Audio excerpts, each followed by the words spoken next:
Yeah. Yeah, hope. We hit the little. Oh, good. recording. Do it again.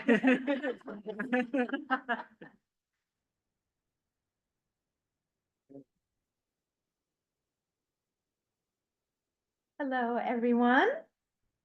We can start the roll call. Chair Mike Fermini is absent. Vice Chair Rena Dubin. Here. Charlotte Condowall. Here. Timothy Lidgate. Here. Vivian Rogers. Here. Pamela Wool. Here. Trisha Wett. Here. Great. And our next order of business is the adoption of the agenda. I move that we adopt the agenda. Second. All in favor? Aye. All right. That was unanimous. So now we have oral communications. Was there anyone who wanted to say anything online? Doesn't look like there's any online comments at this moment. Okay, great. And we're moving on to item 4, the report by the library director. Thank you. And I'll start off by welcoming Devin Schwartz, who Hi. is learning the ropes next to Yvonne, replacing Helga Smith. So very glad Devin is here. And you're already knee deep in it. So Yeah. I did provide a written report. I want to call out a few things. We did have a really terrific staff in-service day in Scotts Valley shortly after we met last.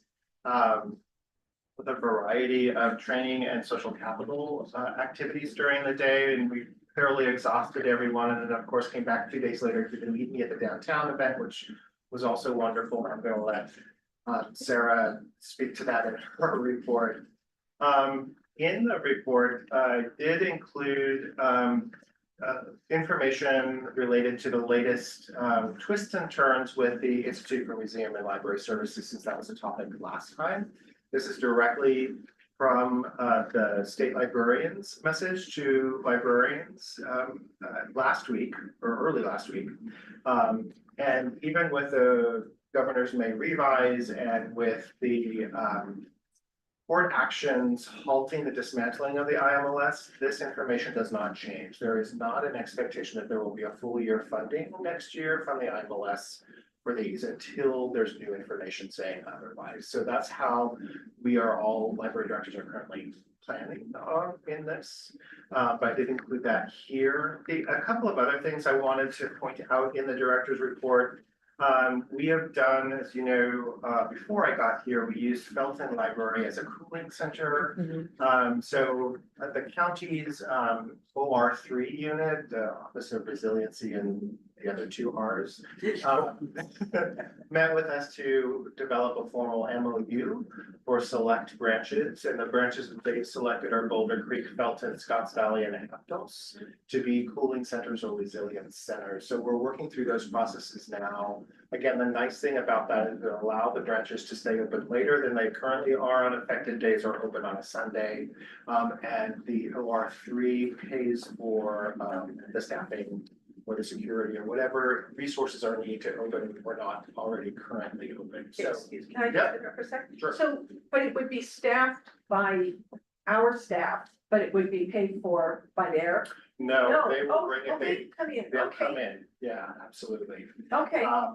And I had a further question on that about, because I know it came up with the fires, because it was, really needed for the fires. So is that also part of it, or is it only for like on very hot days? Well, on very hot days, for sure, it depends on how they define resiliency events, and that could potentially be fires. We did have conversations about HVAC systems at the various branches. They really would be using the community room spaces, not really opening the whole building. So we talked about bringing in temporary units, or they would bring in temporary units and those kinds of things. Okay, so it's different than what we talked about before. With the whole, so it's not a huge upgrade. Right. Okay.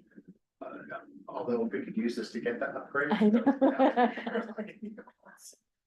We can't upgrade undergrade, we just don't have a choice. Right.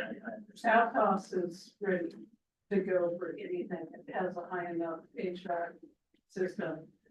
Felton would take a retrofit. Right.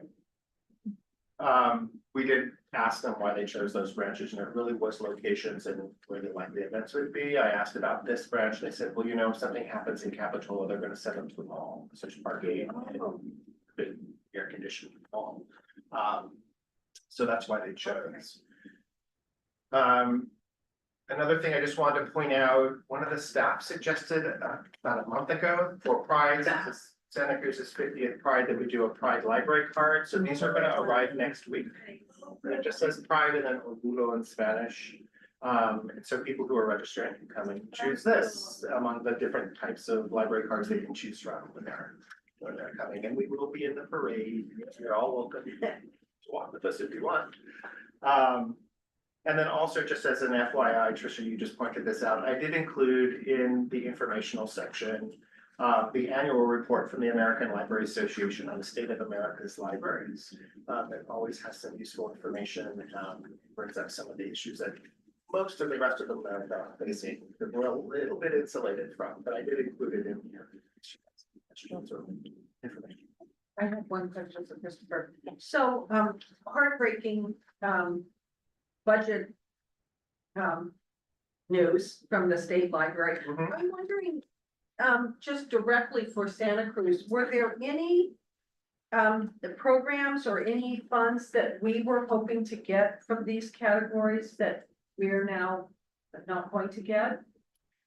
So these items that are listed here by the state librarian are actually paid for at the state library level. So the funds don't come Okay, down to the libraries okay, directly, we just okay. partake of the services, but the biggest service that's listed here that is going away or could potentially go away is the California Libraries Learn, which is the second bullet item. That is a professional development suite of courses and webinars and things that staff participate in, and over 500 hours of Santa Cruz staff time have been used in this resource that they launched in 2020. So, and a lot of staff anecdotally have told me that this is important for them. So, I've been on their advisory board since they started, so I'm gonna be in a session with them this Friday where we're gonna brainstorm about how we can navigate through this time. Maybe there's a different way to keep the resource alive. And go. The other one that people might be interested in is California Revealed. That's a digitization project. Just old newspapers, old photos, old movies, all sorts of things that are really terrific. The library hasn't submitted anything directly, but there's quite a bit of Santa Cruz content on it. If that gets stalled, what will happen is just no new items will get added to that. They're hoping to keep it hosted. But some of these other things could potentially go completely away, and once they go away, it's really hard to get them back. So, hoping something does happen. In the governor's May revised, he did keep funds for Lunch at the Library, which we participated in, and the CLS, the California Library Services Act funds that we use to support our participation in the circulating ebook collection that we offer, but at 2025 levels, and so it's this much money. So we're advocating on that end too. These are all related to federal funds. These here, the bullet pointed ones are all related to federal funds. The state library has indicated that they would have to shift some funds around. They want to preserve some jobs. They also want to preserve the Brunella Talking Book Library. So they're behind the scenes shifting some monies around to keep that whole. But these were all funded from federal funds from the IMLS.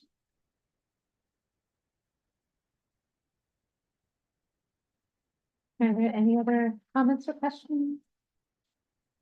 I did have one comment. I appreciate you having the bullet points about the new hires and the promotions and the departures, because I do know a lot of the staff here and there, and you know, I'm not always aware of what's going on. So it is nice that you included that. I appreciated it.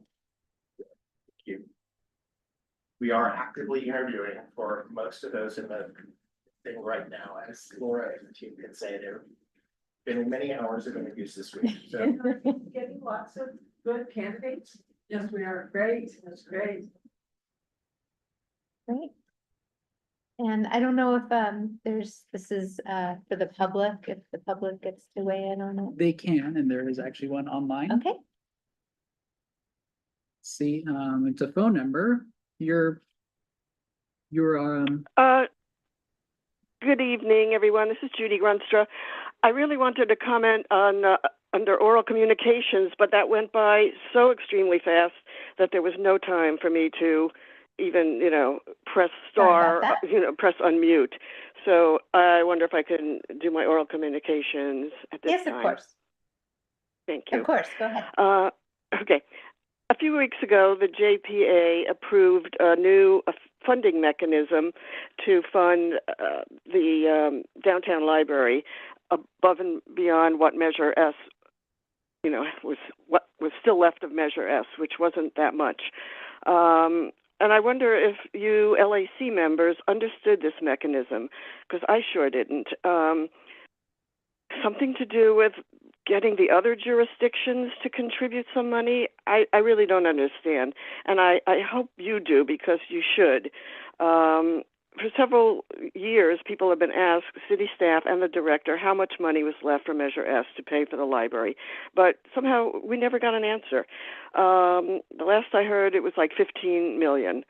But when the DLAC was contemplating their decision, I believe there was $23 million left of Measure S. And so that's what led them to one of the large factors that led them to choose the mixed-use garage library project instead of renovating the current library.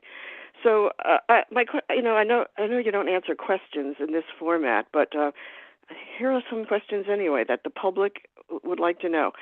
Is this money that's left going to only be for the shell of the library, or is this new funding going to complete the interior?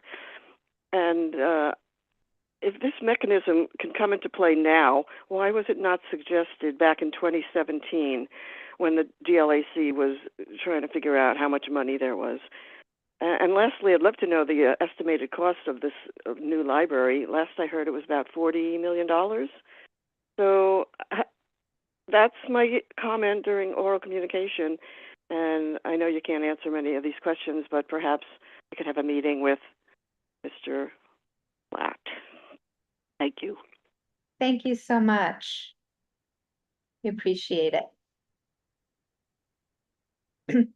Okay, so moving on to number 5, which is a report by the Friends of the Santa Cruz Public Libraries. Yeah. Hello, everyone. Sarah Beck, Executive Director of Friends of the Santa Cruz Public Libraries. Wow, we're on the cusp of summer. I feel like I'm really feeling this week.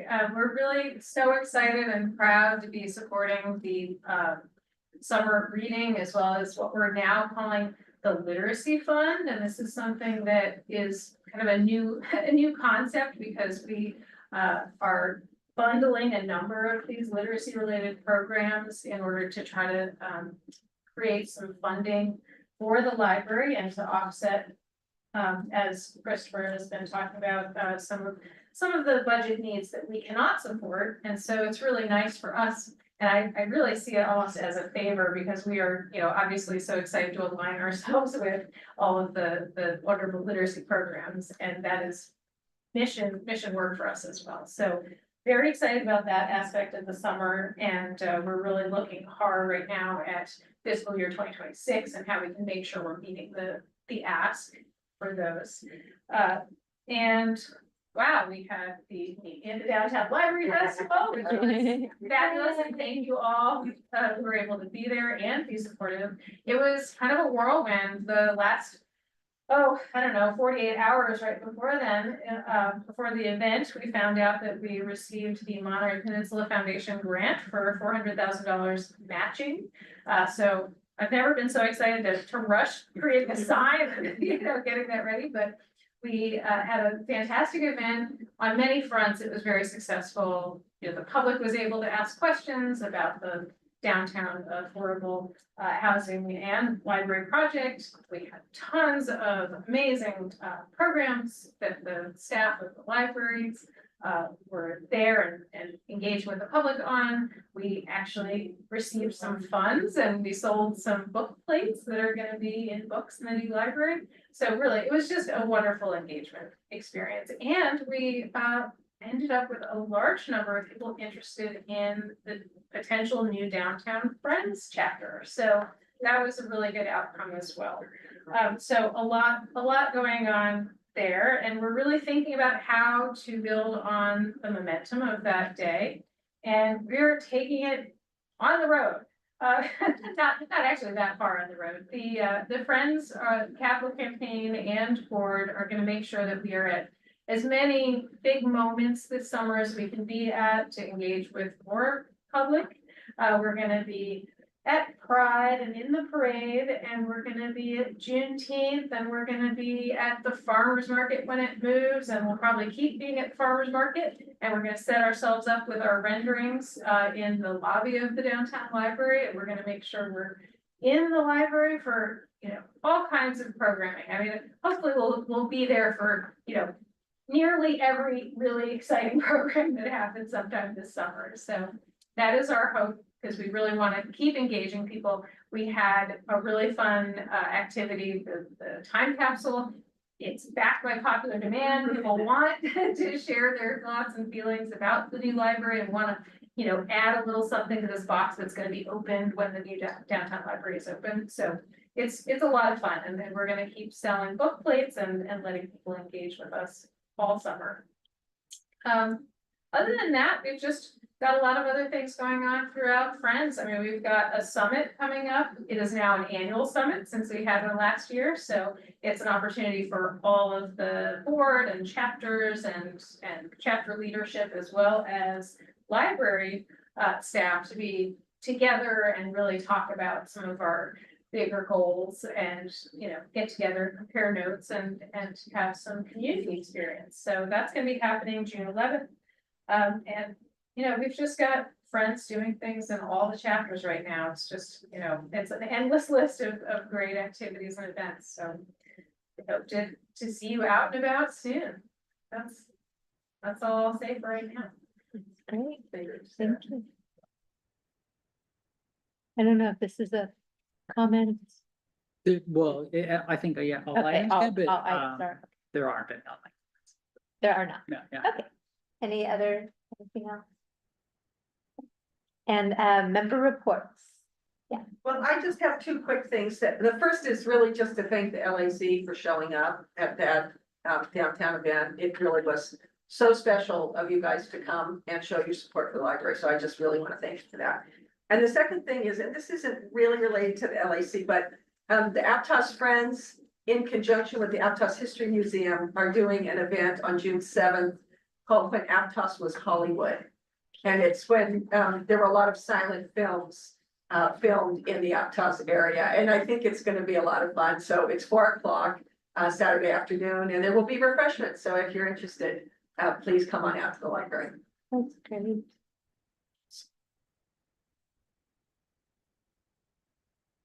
Anyone else have a member report?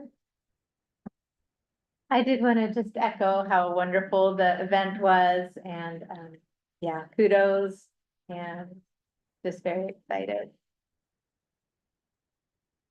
Yeah, I would third that.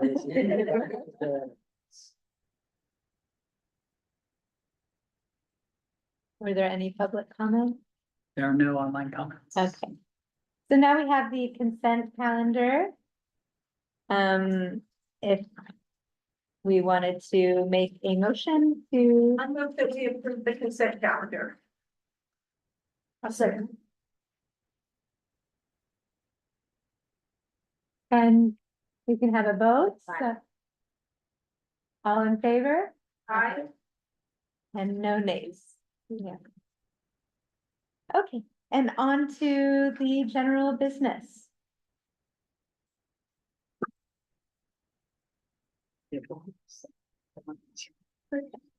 Good afternoon, everyone. My name is Jennifer Young. I'm your management analyst here over at the library. And today I'll be giving you an informational presentation about the library website migration on behalf of Carlos Silver, our IT manager, who was not able to make it today. And at the end of this presentation, Director Platt and I will be happy to answer any questions you may have. So here is a recap. Here's the highlighted topics. The first topic that we'll highlight is the recap from January's update, the goals, the behind the scenes crew, the selected vendor, their products, project timeline, and how to get involved.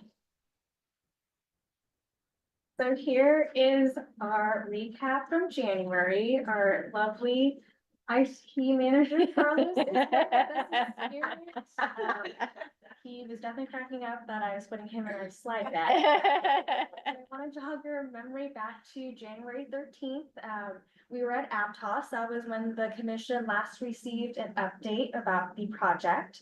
As Carlos mentioned, that this is one of the projects, a part of his 3-year IT library plan back in May of 2023. He also talked about existing website challenges and the April 2026 accessibility compliance deadline. He also reminded us that this project does not include changing the staff intranet, and it also has no changes to the library's logo, or there's no rebranding. Carlos also talked about targeted improvements to optimize performance, security measures, and consolidating our website content and other online resources into one neat package. Since then, we have a lot more information to share today. So we're getting a new website, just in case anyone missed it. Is to create a beautifully designed and highly functional website that showcases all the amazing things that the library has to offer the community. The upgraded website will be more intuitive, user-friendly, and overall easier to navigate. These improvements will ensure that patrons will actually want to spend more time on our website, whether it's looking for relevant information to them, learning more about our library services, or looking through our calendar of events. And for my favorite part, the website will contain enhanced search feature capabilities to showcase books and materials from our catalog. It's going to look like an online one-stop shop. So behind the scenes crew, you actually have a full crew. There is 3 teams working on this project. The first team is the IT division. There are in-house IT experts tasked with vetting and pre-screening all of the vendor products and services in advance to make sure that it's going to actually work. They're also going to be in charge of maintaining and keeping our beautiful website up and running. The second team is our internal library advisory team, which consists of 19 staff members and growing across different locations and classifications. They've completed a comprehensive exam of our current existing entire website and provided lots and lots of great feedback on what stays and what goes. The third team is the primary team. It consists of managers and IT, along with our assistant director and our director. We sat through over 6 hours of sales calls and sales pitches before selecting Communico as our vendor of choice. Each division manager has been working very closely with Communico to tailor the website and its functions to fit their division's operating needs. And on the next slide, I'm going to show you a video about Communico, which better explains why we chose them.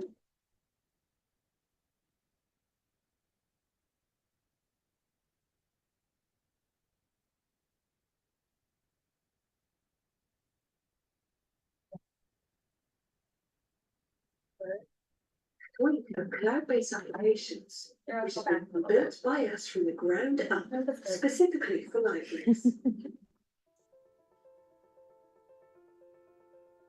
Create is our content management Communico system. is a suite of It's where cloud-based libraries build applications beautiful, which has been responsive built by us websites from the without ground needing to know up, how to code. specifically for libraries. Simple, what you see is what you get. Editors allow users within the organisation to Create is our manage and content maintain management content. system. But It's what where if you libraries just build rebuild or beautiful, just love your responsive current websites website? without needing to know Brave how to comes with code. its own widget Simple, builder, what you where see you is can what you easily get. produce Editors custom allow widgets to embed users within the directly on your organisation to help site. manage and The maintain widgets will match the content. look and But feel what of if your you've just existing website rebuilt or just and love your dynamically current display website? data from the Communico Create comes with platform. its own widget We will builder, also build your where you header, can easily produce footer, custom and widgets to navigation embed matching directly on your colours, site. which creates a Your widgets will totally match the seamless look and experience feel for of your your existing customers. website,